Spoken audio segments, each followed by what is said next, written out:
In a world where news flies around every minute, you need the ability to relate and connect with what matters and stay up to date. Schengen Story Media News Echoes program is Africans in Diaspora and at Home's leading English news network, one of the most trusted, respected sources for news updates on current affairs as they affect global Africa.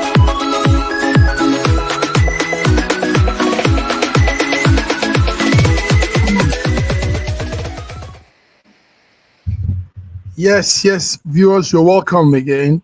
It's yet another program on our SSM one-on-one, face-to-face conversation with leaders of our community, special stakeholders in the Nigerian country.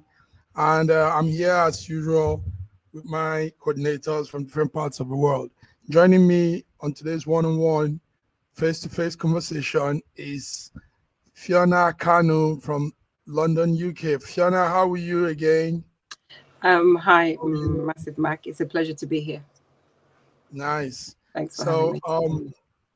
Yes, I know the network has held you on today. It's what we do for our country, what we do as patriotic citizen that wants good life, good. Absolutely.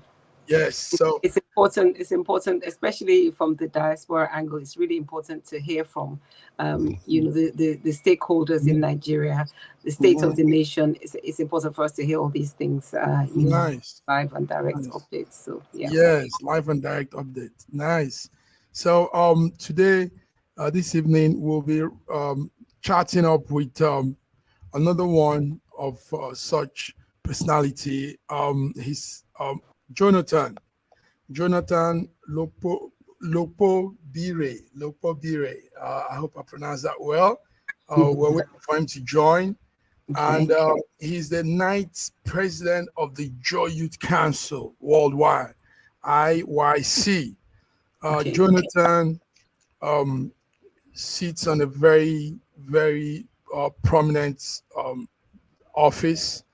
The Ijaw community, as you know, Fiona, is that community where, I mean, these resources, this crude oil we talk about every time, that's where some point of it comes from. It's concentrated until that. Yeah. Yes, the Ijaw community. So the youths need to be harnessed, the youth need to be controlled, the youth need all those leadership things to keep them together, because a lot of things can happen if they're not together. They could become, they could become also miscreants.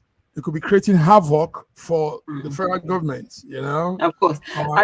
I think, as you know, I've been a leader in my own community as well, and so this is, for me, is going to be a very interesting conversation, because I'm quite interested to find out the part that's played by the government within his own,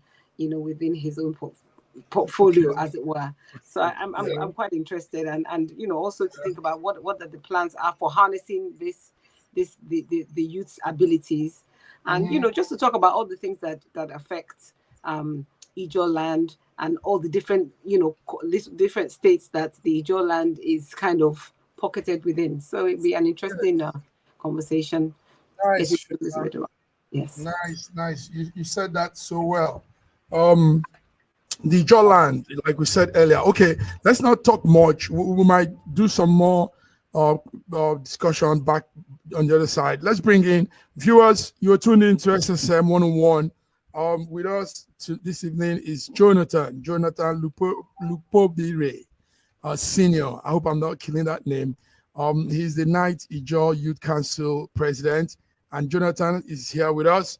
Jonathan, can you hear us? Can you see us? Are you there? Jonathan, we can see you. Can you see us too? I don't think, maybe he can't hear us. Jonathan, can you hear us? No. Okay. I can hear you. Oh. You can. It's gone up. He merely said that he went Oh off. dear.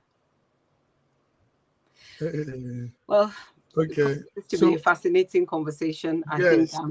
I think sometimes when the world needs to hear something, sometimes the alternative powers start trying to push against it. So that's it. That's it. That's what happens. We'll see how the network will allow us to. Okay. One thing that should be noted is Jonathan is the brother to the Minister of Petroleum. Oh, they're brothers. Oh, I saw there was the same surname, but I didn't realize they were brothers. Okay. I think that's Henneken. Henneken, what's that his name? Henneken Lokpobiri. That's the senior brother. I see. Yeah. Yes. That's interesting. Henneken Lokpobiri. So they're related. So now with that, they should really fight towards having a good land in the Ijaw community. Good yes, because really, Fiona, the oil has done more damages to them than good. Of course. Mm-hmm. I think we're aware of that, especially when we start thinking about Ogoni land and what has happened there. Absolutely. Then we start thinking about what part militancy has played in this space as well, because obviously the knock-on effect of that has been, people that are trying to get money in any kind of way. So I think that it's a huge, I think we were talking earlier about resource allocation and resources, and so the importance of the Ijaw land is not something that can be underestimated at any time. So anybody who is in charge or in a leadership position there is somebody that Lokpobiri. Okay. Yes. So, let's have them come in. Yes. I think we have Jonathan. Can you hear us? Can you see us? We see you clear. Yes.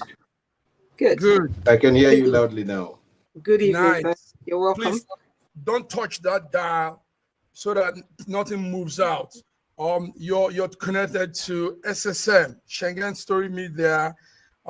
It's a media that also encompasses Nigerians in the diaspora, and it has covers all of the diaspora. So your Ijaw people are listening to you now. Those scattered in America, Canada, France, Germany, Italy, so Russia and the UK.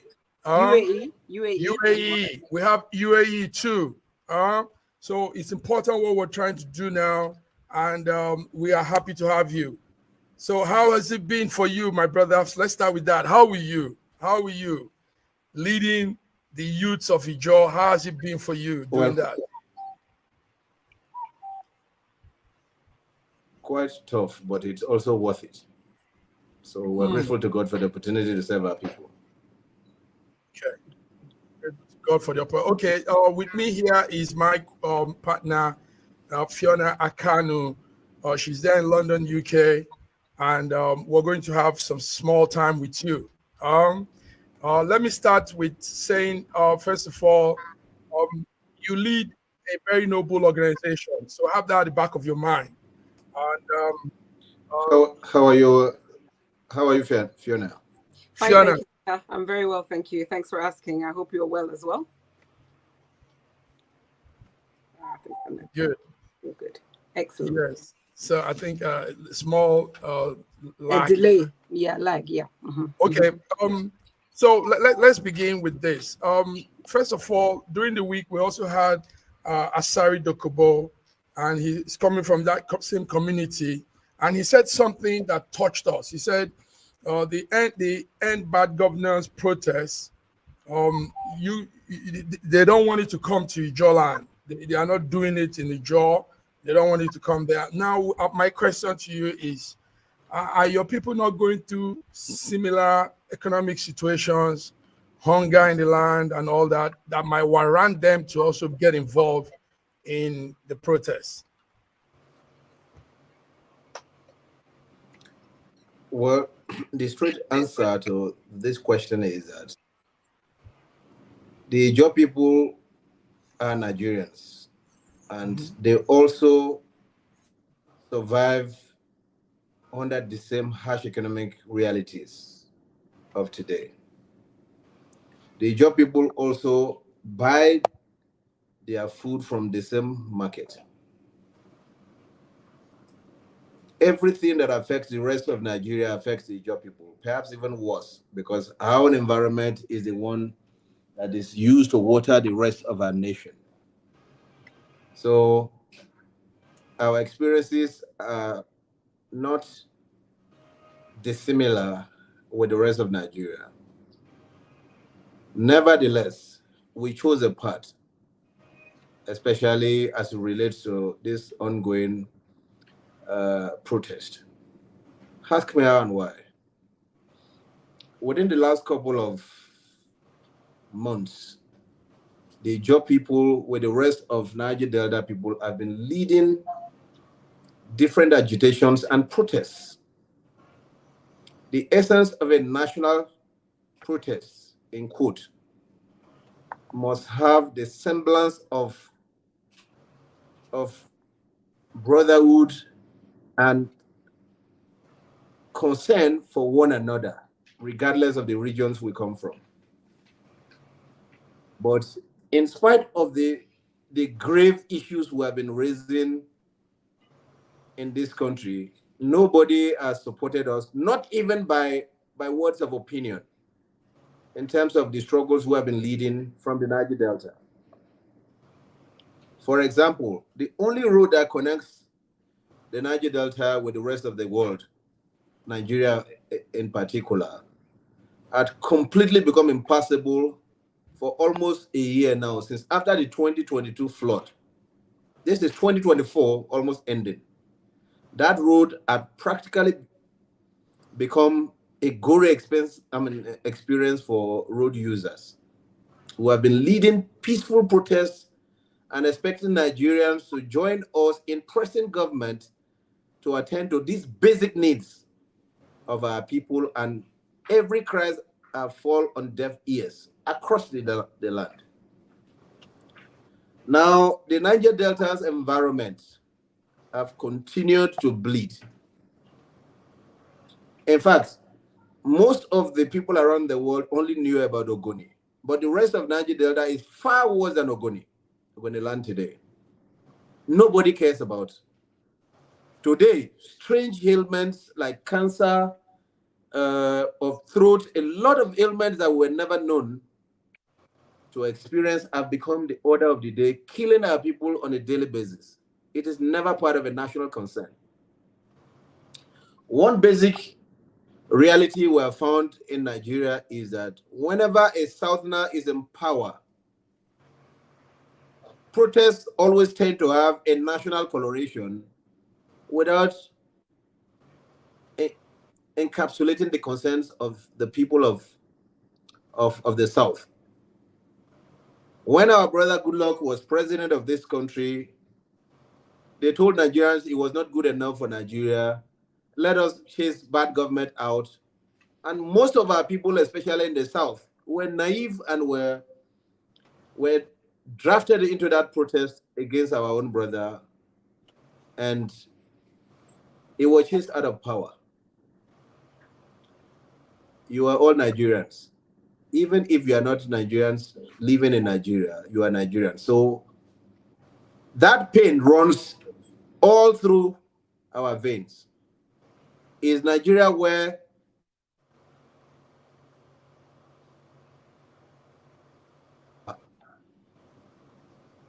in fact, Nigerians are now crying to bring back Goodluck's era, assuming we can ever have that.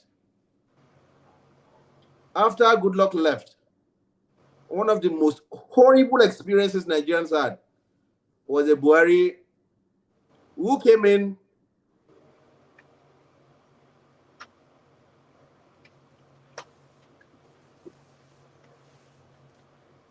Fiona, he's saying some very strong things there. Very, very. Yes, but the network is not helping. The network is giving us problems. It's unfortunate. because that we spoke a couple of weeks back about this Ogoni landfill, and it's really interesting that there's actually more to it. More to it. Yes, let's hear Jonathan. Yes, Jonathan, it's okay. Let's hear. Yes, now. Whilst I don't want to attack individuals, because the issues are far beyond the individual players involved. Okay. Niger Deltans, when we tended to negotiate how this so-called protest of hunger, the key word is quite overriding. And because it also addresses the concerns of even the people of Nigeria all over the country, because hunger is everywhere. Bad governance affects everybody, regardless of ethnicity, regardless of religion. That's true. Everybody could have participated in this protest. However, we chose this part because the protest never encapsulated any of the basic concerns of the people of the Niger Delta. And if we must protest,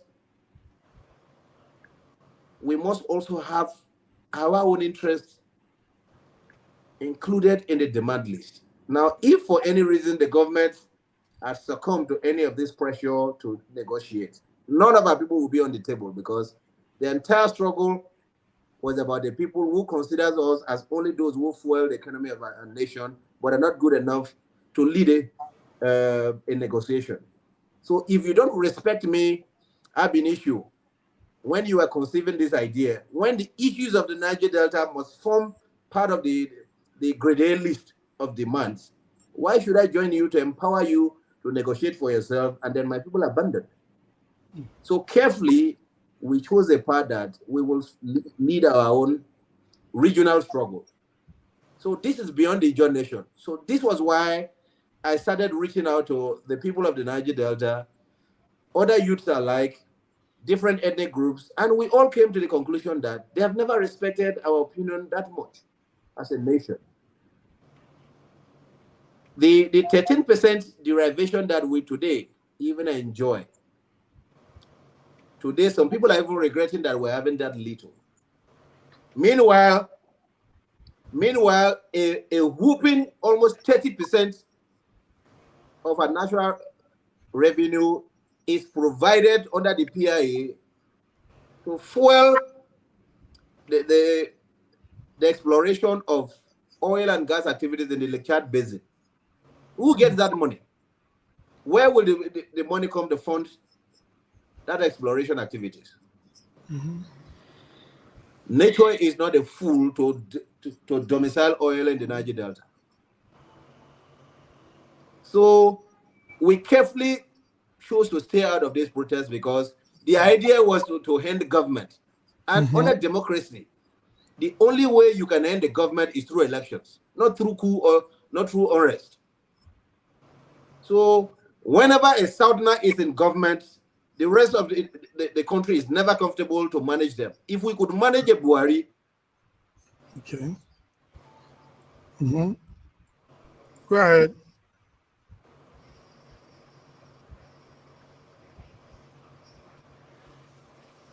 I don't know what's happening. Yes, I think it is still the network thing. It's still the network. Yes. Went a bit dark. Yes. Yeah, I gave it the lights because it went a bit dark. Yes. These are some strong and salient points that are being put across by Jonathan Lokpobiri. And I think it's really important that these voices are heard. And you see, I think earlier we were speaking to Chief Bode George, and he talked about the fact that when it comes to Nigeria as a whole, and I think it speaks to also what both of them are saying the same thing, that protesting and all in terms of having a way of getting a structure change is really about getting an elected president. It's not about a military takeover. It's not about anything. It's about getting somebody elected and imposed. And while we still have this abject division, while Nigeria is still divided north and south, to actually have proper peace and cohesion and equity is going to be difficult. Thank you, Fiona. Fiona, he's back. Jonathan, we understand network issues. We understand all those issues that go around technology in Nigeria and the media. So don't worry, you're back. What you're saying is crucial. We need to hear, and your brothers and sisters out here in the diaspora need to hear you. So go ahead, Jonathan. Go ahead. I think it's still frozen.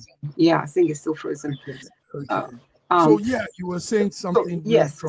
So yes, and then he's mentioned something about all these different diseases that are coming up. That one of the things that tends to happen is when people think about the Niger Delta and think about the wanton destruction of the ecosystem, we always talk about Ogoni land. But what he said here is really pertinent, that this thing is not just Ogoni land. That may have been the biggest or the most known, but it's actually happened across the Niger Delta. And I think that's something that we really need to be shouting about. We need to really be talking about that. We can't have a whole group of, I'm a Deltan. We can't have a whole group of people being marginalized in this kind of way, because to me, if our environment and ecosystem is being damaged because of our natural resources, that's a marginalization of a sort, so we need to start shouting about that as well. We need to start shouting about that as well. Jonathan, can you hear us? Yes. Let me tell you one worrisome development the people of the Niger Delta Please tell us. Please do so. Yes, tell us. Today, if there's any reason to provide security, to tackle the wanton insecurity, the wanton destruction of lives and property in this country, is more prevalent in the north. But today, half of Nigeria's military is in the Niger Delta. You possibly can't even move the creeks of the Niger Delta without having to pass through so many gruesome experiences in the hand of Nigerian military, all in attempt to safeguard oil infrastructure. Meanwhile, this environment has relative peace. Soldiers everywhere is lobbying to be in the Niger Delta. Wow. Yes, it's a big politics in the military. Nobody wants to face the insecurity in the north so that Nigeria can have peace all over. Every military official wants to be in the Niger Delta. Why do they want to all be posted to the Niger Delta? You can use your teeth to count your tongue. So a country cannot, and meanwhile, most of the military officers who want to be posted to the are those from the north. Meanwhile, they post our brothers in the south to the war front. They will hardly post our people to the prison for them to benefit from the oil and gas benefit therein. Whilst every era may have differences, things may slightly change. Under General Burute, you can see the different code names: Operation Python Dance, Operation Crocodile Smile, where they just, in an attempt to intimidate and govern the people through fear, they continued to change their names with their code names and eventually continue to suppress the people, so people can't even raise their voices on issues that define them as a people. That's the kind of nation we have. So if, as a Southerner, we could endure a Buhari for 8 years, my opinion to the rest of Nigeria is that this is all part of the consensus we must all share during our electoral process. We will all be at Tinubu. We will all be at Tinubu for the 4 years period that he's been elected. I'm not his fan. I'm not his friend. I'm not part of the party politics. I'm not a member of any political party. But as a Nigerian, it is my admonition that all of us will bear him. If the government fails, it's Nigeria that is failing, not anybody alone. True. So we will continue to advocate for good governance. That's why I don't condemn those who lead this protest. Because as Nigeria is fast sliding, it is the overall country that is going down. And policies of governments that do not cater for the well-being of its citizens must be reviewed. Totally, I share some of the sentiments of those who feel that they couldn't bear the pangs of hunger and the maladministration our country is going through. But the fact is, attempting to end the government through unrest is a coup. And we won't accept that at all. Thank you so much, sir. I just want to touch briefly on something that you said there, which was quite interesting for me. You mentioned about the way our officers are sent to the north and the ones from the north are sent to the south, and there's in terms of the way the creeks and everything are being patrolled. And as somebody, I'm a Niger Delta, as I said, and I come home frequently enough to be in the Delta area. And one of the, if you speak to anybody, anytime I say, when I'm home, I must go home, people say, you're going home? Hey, aren't you scared? There's no security. Militancy, etc., etc. These are every time I say I'm going home, people, they say, are you going to be in Lagos? And I say, well, maybe for 2 days, but I don't really want to be in Lagos. I want to be in the Delta. They freak out. And they talk about it like, how can you do? When I say, I've traveled from Delta to Lagos by road, they freak out. So they have this perception that, it's rampaging militants everywhere. And, that's the impression that people have. But for what you're actually saying now, that actually this security that we're really, are we saying that it's not that bad in the Delta region? Or what are you actually, what you just said now, is that what it means? Let me tell you for free. Sure. By the nature of my job, I'm in the creeks regularly. Mm-hmm. I go around the creeks of the Niger Delta. Sometimes we're in the creeks for 1 or 2 days on assignment before we come out. A lot of these claims are not true. It's not true. This is the only way this is the only way the security budgets can continue to be increased. This is not to completely undermine the fact that there's a need to secure oil infrastructure. Sure. Mm-hmm. But let me tell you, one of the best ways to secure an environment is inclusiveness of the people of the local community. Now, when you root out the people and force strangers to be the security men in a community they don't belong to, they don't speak the language, they don't interact with the people. Mm. How else do you expect that place to be truly secure? The true essence of security is beyond having armed men on ground. That's not security. Mm-hmm. Yeah. The true essence of security is a situation where there's the presence of justice and fairness. So the people own the process of securing their own environment through participation. Mm-hmm. Ask me, apart from the security guard job that some of our brothers have in the Niger Delta, what else do they have? What else do they participate in terms of the economic activity in the Niger Delta? Mm-hmm. Zero. I can tell you for free, nothing.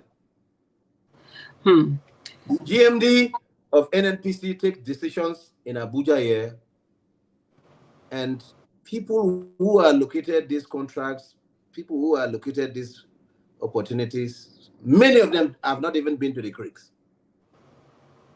I can tell you this for free. So no nation can prosper under this kind of suppressive method where a group of people from one region, supposedly blessed, are so bitter because they have no access to their own resources in their land that is damaging the environment, but that's where they have to live. That's where they have to live. That's the environment they have to survive on. So, So they can be. Whilst I don't pray for a restive country, no nation can have true peace under such circumstances. Sure. The essence of inclusion and justice is completely absent. So just to speak to that point quickly then. So this must make your role quite frustrating because you're leading a massive group of very important people and they're being frustrated. So this must make your role quite frustrating as well. So tell us about how that impacts your ability to empower the youth, to do training, to educate them, to set up small business. Tell us how does that impact you at the cold face? You know what? We value our environment and the lives of our people. Despite these frustrating experiences, we interface with people of goodwill who sometimes comes to our aid and support what we do. But there's been no effort, especially on the side of the IOCs, to encourage leadership development, training, skills acquisition, and other things that will make life a lot more meaningful for our people. So most of the times, it is whatever the strong man does that is justice within the Niger Delta. So many people are drifted towards the arms race so that they can have their own cake through violence. Remember, violence in my description is beyond the physical. The violence is beyond just the physical destruction of properties and individual. Violence is a violation of people's right, people's self-worth and dignity, with the exercise of either a stronger physical, psychological, economic, or political power without regarding them as human beings. So this is the violence that's going on in the Niger Delta, meted out to our people. But we have also understood that meeting violence with violence have rather left a darker part for all of us. For everyone. A lot of people have died. And in our era, we felt that this approach will continue to recycle this darkness in our midst, where sometimes sorrow becomes the reward we get on account of trying to express ourselves through violence. So we do our best to engage in people through meaningful non-violence engagements, except we are forced to the wall where we dramatize sometimes our frustration. Of course. So answering your question as to whether it is frustrating to function under such kind of environment, it's quite a difficult one. Nevertheless, it's worth it because we're also making progress. Okay. Thank you. So sorry, Mr. Mike, just one more question. Sorry, I know the Delta is so I'm very interested. So I want to just understand, you said that people who understand the situation, people who are passionate, possibly people from Ijaw land, they become involved in the things that you want to do. So can you just give us some kind of examples? And I'm asking genuinely from a personal interest point of view, because I'm always looking for things to do within my own community, and I'm just interested what sort of things you're talking about. What sort of things are you referring to? First, understanding the power of collaboration. Part of the ways we tend to go about, or we actually carry on our own duties, is to form alliances with our brothers who are of different ethnic backgrounds within the Delta, because we share a common destiny. Sure. And that has also encouraged our capability to negotiate on behalf of our people. Okay. Now, most of the engagements we have had, thank God we have a leadership in NDDC that tends to listen a lot more than previous administrations. Maybe because they are within the youth bracket a lot more. Yes. But we are able to have better engagements with the NDDC in terms of programs, in terms of youth engagements, in terms of how we can collectively tackle the challenges of our region. So within the last couple of months, as I took over the mantle of leadership, it's been a lot more helpful. Now, this is also how the Nigerian Content Development and Monitoring Board, which is called the Local Content Board, should be doing in terms of engagement, in terms of trainings, in terms of skills acquisition programs, and youth engagement. Somehow, politics has crept in where we are not able to get some of those possibilities done yet. The Amnesty Office ordinarily normally works side by side with the IYC office, though the new person on board also just took over office. Yes, We are yet to see, yes, we are yet to see any of such engagement.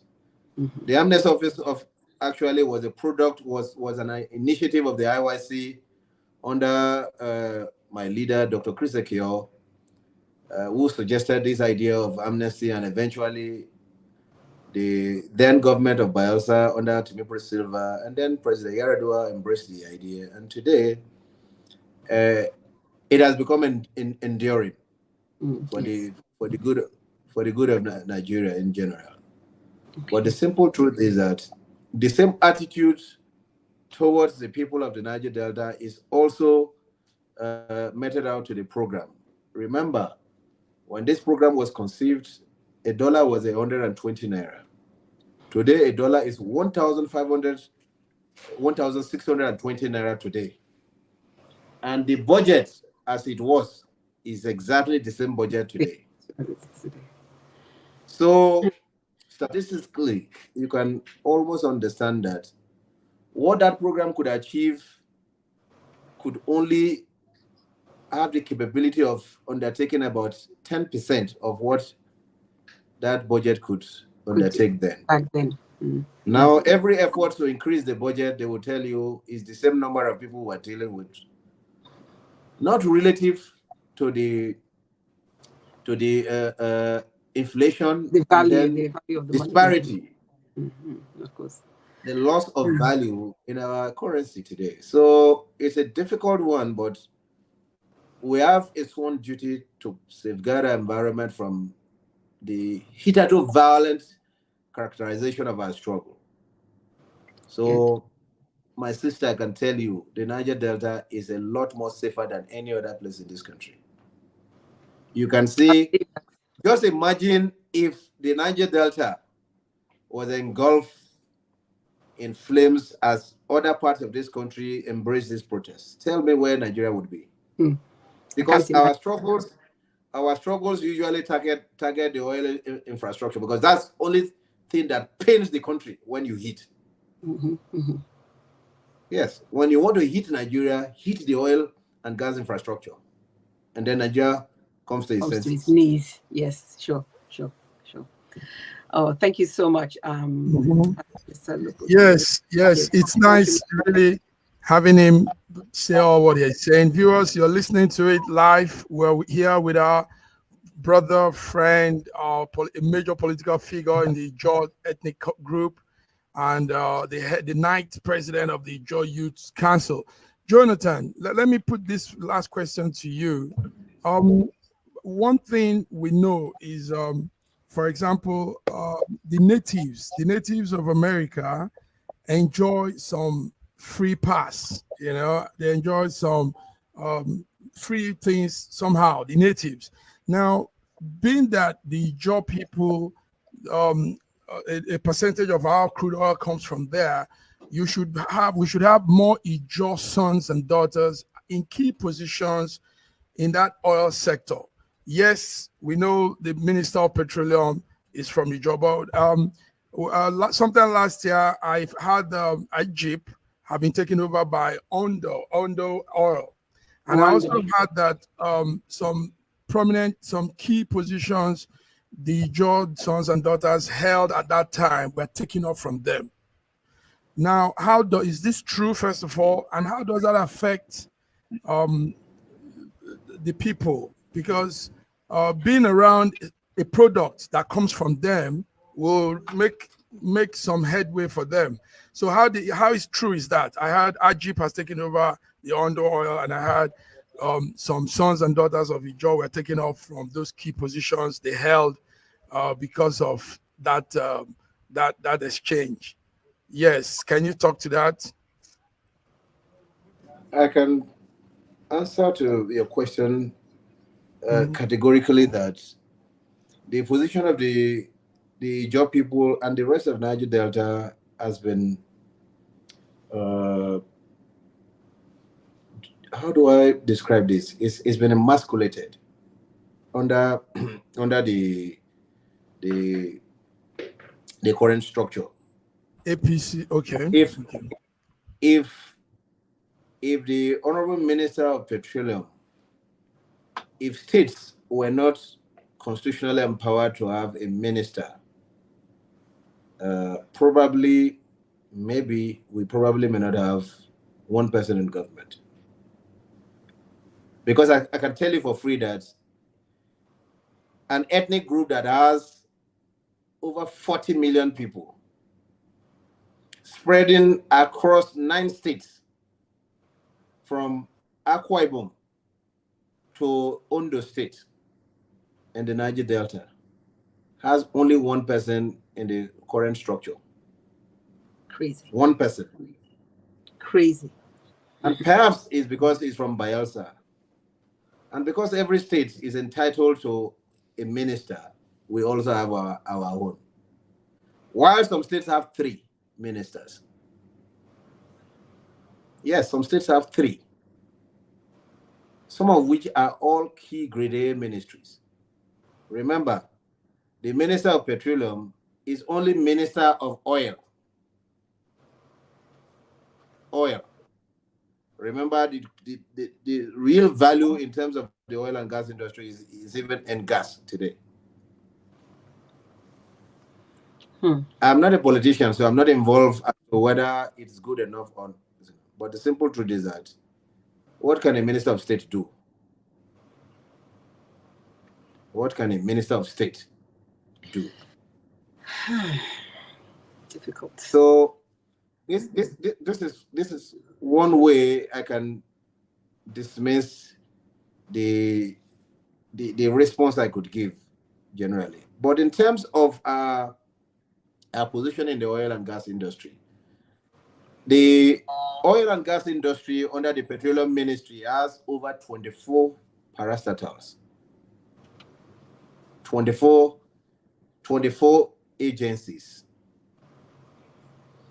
If I give you a list of all of that, the only person that somehow represented the interest of the Ijaw nation was Mr. Dokie, who was the EVP upstream. His tenure was to end next year. Himself was taken out and been replaced. We're happy that it's our own sister from Ishekiri, a Deltan, that took over the office. It could have been given to a Northerner or a Southwesterner, like they normally do. So we are not bitter that our brother Dokie was taken out. But if you must have a sense of fairness and justice, and a Ijaw nation that you said is the 4th largest ethnic group, has not one person in the entire structure of oil and gas activities that's holding any key position to represent the interests of the Ijaw people. Only through series of struggle, one of our own, Dr. Tonya Lagba, is made MD of NEPCO. What is NEPCO? It's a name is a position that he himself doesn't even have the capacity to help himself, not to talk of helping the rest of his brothers. This is where we are. At a time, I almost described the NNPC as Northern Nigerian Petroleum Company Limited. Yes, we want to speak to that. That actually will be my last question. It was no longer Nigerian National Petroleum Company. It was Northern Nigerian Petroleum Company Limited. Your take on what's happening with NNPC, Meli Kyari, and all the revelations coming out, even from Dangote, from him, and how do the Ijaw organization, the Ijaw people see all of this? Because they are talking on your own resources, you know? And how do you see this? How do you see both reactions, NNPC, Dangote, and all the crude oil issues going around? Well, my take on the issues related to, first, let me address my concerns around this Dangote refinery stuff. First, Dangote is a Nigerian businessman. There are two sides to this issue. Okay.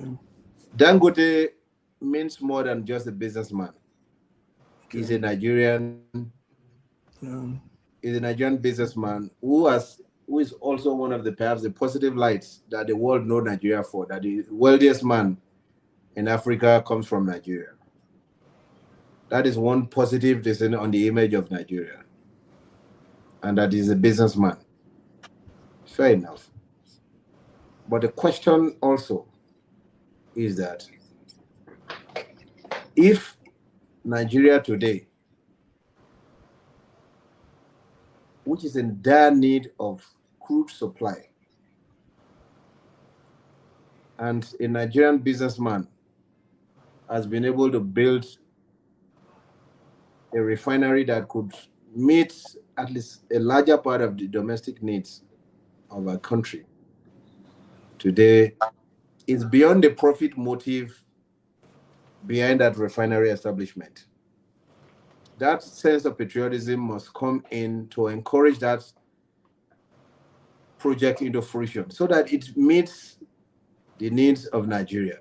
Today, PMS that we supposedly produce, even during the war, I'm told that Ojukwu was able to refine fuel in Nigeria and had no need for importation of fuel. Over 40 years plus, Nigeria cannot have the competence to refine its own crude produced here. You sell it out cheap and buy expensive byproduct. What a country. What a country. Every year they postpone the goalpost. Every December is the opening of the refineries either in Warri, Kaduna, or Port Harcourt. And the previous administration claimed that they have spent over $2 billion in painting a refinery that has been existing for a long time. A long time. The question is, how much does it cost to start a fresh project in building a refinery?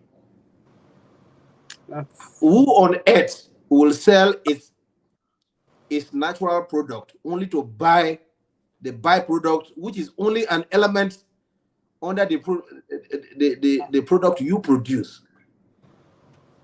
and they determine your price locally? It's sad. So for me, Dangote's refinery, Nigeria must look at it, project the benefit of Nigeria above the profit motive behind the establishment of that. However, I have my reservations. Okay. Dangote himself, as a businessman, has enjoyed the free meal of federal government at the detriment of others for too long. Ask me and why. This was the same man who, instead of competing with the rest of people who are in the industry of cement manufacturing, he practically bribed them all out of business. Our own Eagle Cement in Port Harcourt was killed. Ibeto Cement in Port Harcourt was killed. Today, only him survived. So he has the monopoly to determine the price of cement for Nigerians at the detriment of Nigerians without minding the spiral effects that is decision cost on other commodity goods.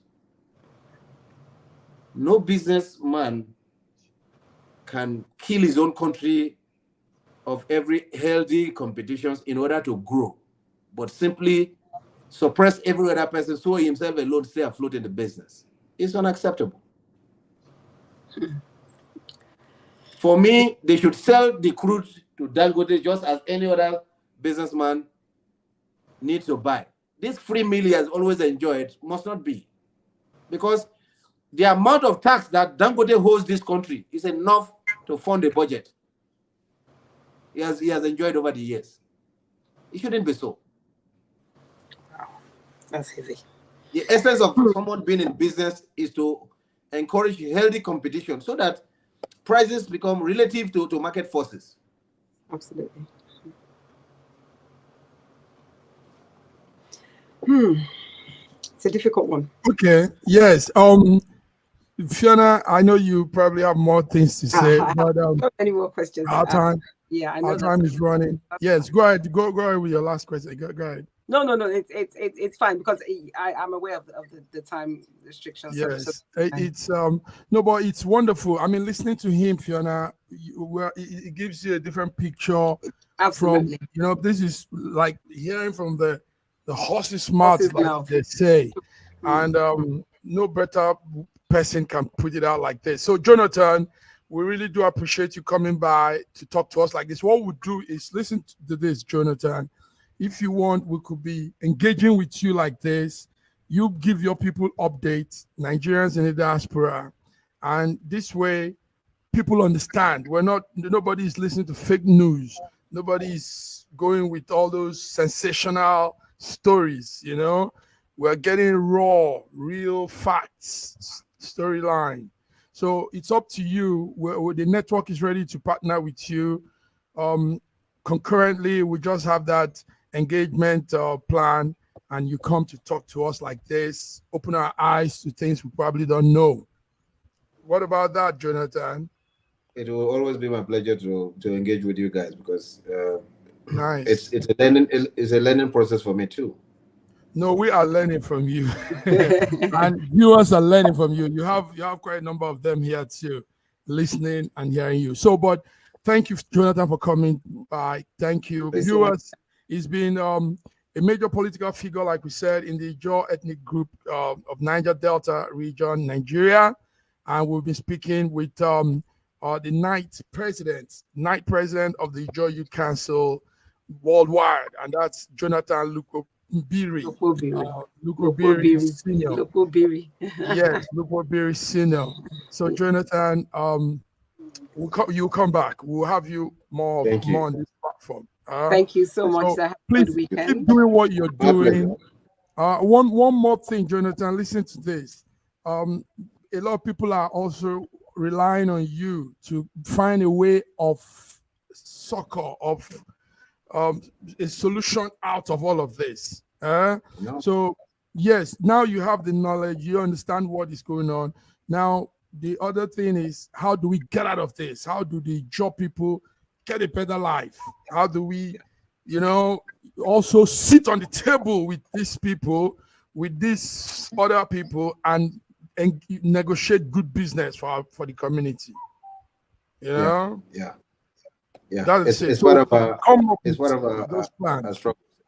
Yeah. Thank you. Yes. I appreciate it. God bless you. Thank you so much. Have a good weekend. So Fiona, thank you for coming. So it's been, yes, this is it. Ijaw Youth, that's the logo there. Council worldwide. That's a beautiful logo of an eagle, a cheetah, and I think a crocodile around the swampy, rich, swampy region of the Ijaw land. Viewers, tune with us next time. We'll be talking more with Jonathan. So God bless you all till we come again. Bye-bye. In a world where news flies around every minute, you need the ability to relate and connect with what matters and stay up to date. Schengen Story Media News Echoes program is Africans in Diaspora and at Home's leading English news network, one of the most trusted, respected sources for news updates on current affairs as they affect global